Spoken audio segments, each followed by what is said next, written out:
Hi guys, good afternoon. Devotion tayo ngayon. Alam niyo ba yung Matthew 4:4? Alam ko napaka-common ng verse na to. Yung hindi lamang sa tinapay na bubuhay ang tao, kundi sa bawat salita na gagaling sa bibig ng Diyos. Pinaraphrase ko lang yun. Nalaman niyo yung inspiration ng verse na yun, yung sa Deuteronomy. Kalimutan ko na exact verse pero yung history, yung background nung yung mga Israelites binibigyan ng pagkain ni God sa desert, yung umuulan ng tinapay or mana. Sabi ng mga Bible expert, yun daw ay expression na ano ito, sabi nila. Actually sa ibang salita sa Asia, apa, mana,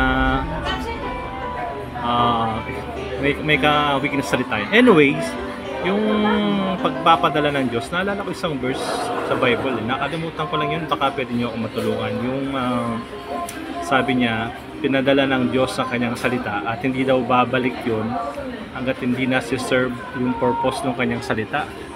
So pag pala merong pinapadalang salita ng Diyos sa atin, may purpose yun. At naalala ko nga, yung may isang verse din baka maisip nyo, mamaya edit ko na lang, pag si God hanggat hindi nakarating yung mga Israelites promised land, hindi tumigil ang papadala niya ng Word of God.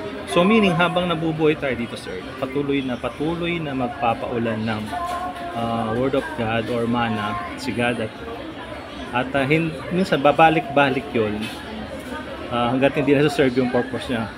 So meaning to say, God is sending us a message all over and over again. It means that na may purpose siya doon, na may tayong lesson or may tayong dapat pakinggan sa Kanya. So if ever mayroong Word of God na pinapadala sa inyo, huwag kang magko-complain. Tulad ng mga Israelite, nung nagsawa na sila sa mana, nag-complain na sila, ito lang, sabi niya. Yung mga Sundays ba na gano'n na napapareklamo ka na. Ito na naman tong message na to, sabi niya. So, yun ang kagandaan ng salita ng Diyos. The Word of God explains itself. So, yun pala ang purpose ng salita ng Diyos. Kaya siya paulit-ulit. Hindi siya babalik kay God or hindi ka magkakaroon ng bagong message kung hindi mo nagagawa yung pinapagawa sa'yo. So guys, alam niyo naman gano'ng kapangyarihan ng Diyos. Hindi siya susuko para sa atin, no? So, word of advice, whether may word of God or revelation or message sa iyo na pinadala ng Diyos through a small occasion, small event, a person or pangyayari sa buhay mo, or just God whispering to you, pakinggan mo na yun dahil paulit-ulit babalik-balik yun in a street word or salitang kanto. Pabalik-balik yun, hindi ka tatantanan. Naalala ko tuloy si Mike Enriquez. So guys, so ang word of God today is Matthew 4:4. Man does not live alone on the bread alone, but by every word of God.